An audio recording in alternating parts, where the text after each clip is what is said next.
Assalomu alaykum hurmatli televizor ko'ruvchilar. Uyg'ur televiziyasining kundalik xabarlarini ko'rishinglarni qarshi olamiz. Sharq Turkistonda havo mudofaa signali sinab qilindi. Turkiyadagi Sharq Turkiston tashkilotlar birligi Uyg'ur o'quvchilarini yo'qladi. Rossiyadagi virus tadqiqot markazida portlash yuz berdi. Turkiya 2023-yillik sanoat va texnologiya strategiyasini e'lon qildi. Tövəndə ixtiyarlar xabarlarimizning tafsiliy mazmunlarida bo'lsin. Erkin Osiyo radiosi xabarda 18 sentabr kuni Sharq Turkistondagi bir qancha nuqtaliq shaharlarda aholining havo hujumidan mudofaa ko'rish signal sistemasini sinab qilish manevri elib berilgan. Atalmış Şinjan Uyghur Abnum Rayonluq hökumət tərəfindən tarqatilgan bu vaqtdagi uqtirishda yuqori havo mudofaa signal berish harakatining davlat mudofaa tarbiyasini kuchaytirish, xalq omasining davlat mudofaasi qarshini o'stirish uchun bekitilganligi yozilgan ekan. Xitoy hukumati yaqin 2 yildan buyon Sharq Turkistonni üst ochiq turmga aylantirib, hech qanday atalmış terrorlik va zo'ravonlik vaqasining ko'rilmaganligini ilgari surgan va buni yepiq tarbiya lagerlarining natijasi sifatida tashviq qilgan. Shundoq turib, yana nima uchun urush holatida qo'llaniladigan havo mudofaa signalini mashq qilganligi diqqat qo'zg'amoqda. Dünya Uyghur Qurultayıning bayonotchisi Dilshod Rashid bu vaqtda to'xtalib, Xitoy hukumati rayonda yurgizayotgan siyosatlar tufayli xalqaro qattiq tanqidga uchrayotgan bir paytda uning o'z soyasidami cho'chiydigan holat ketib kelganligini, xalq tarafidan suyulmagan bir hokimiyatning mushundaq so'rovon vositalarga murojaat qildiganligini bildirdi.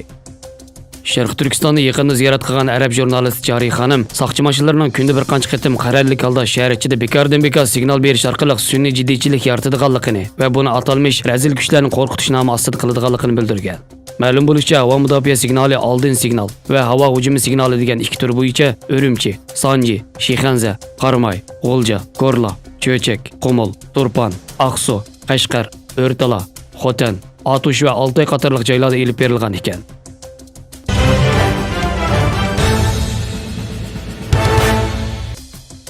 Sutuq Buğraxon ilm va madaniyat vaqfi, Sharq Turkiston ma'arif va hamkorlik jamiyati, Sharq Turkiston Ulamolar birligi tarafidan tashkillangan bir hay'at Turkiyaning Anadolu'ni markaz qilgan bir qancha shahardagi Uyg'ur o'quvchilarini ziyorat qilishni o'rlashtirib, tunji bo'lib ziyoratni Konyadan boshlagan.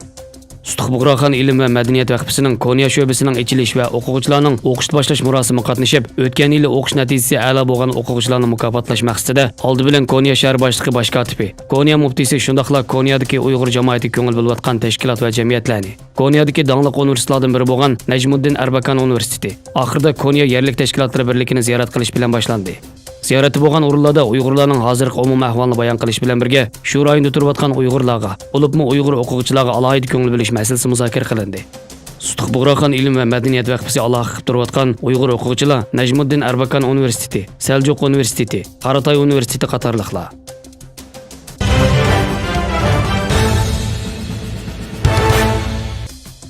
On 6 sentabr kuni Rossiyaning Sibiriya rayonidagi bir virus tadqiqot markazida yuz bergan portlashda virus eqib chiqib ketganligi ilgari surilmoqda. Rossiya matbuotlarining xabarlariga asoslanganda, Novosibirsk rayonining qarashliq Koltsivo shahridagi Vektor davlatlik virologiya va biotexnika tadqiqot markazida gaz portlash vaqasi yuz bergan. Portlash sababi hozircha aniqlanmagan bo'lib, Rossiya tekshirish komitetining voqea haqida tekshirish boshlaganligi bildirilgan. Dunyodagi Ebola, vabo va chechak, AIDS kasalliklari virus saqlanayotgan eng nodir muassasalardan birisi hisoblangan tadqiqot markazidagi portlashda virus eqib chiqib ketganligi ilgari surilmoqda. Yana bir tarafdan Rossiyalik aloqador mas'ullar bu portlashning atrofdagi insonlarning hayotiga xavf yetkazmaydiganligini, bir kishining og'ir darajada kuyib yaralanganligi, mazkur tadqiqot markazi remont qilinayotgan bo'lg'achqa hech qanday kasal avrishkinlarning yo'qligini bildirgan.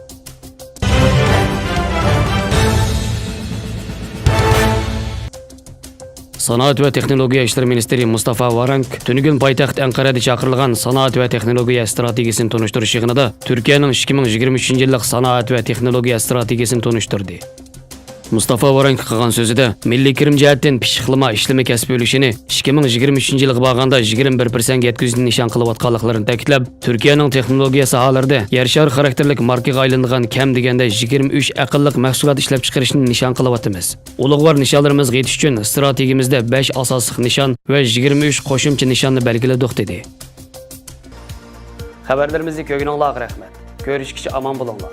Xayr xo'sh. Allohga omonat.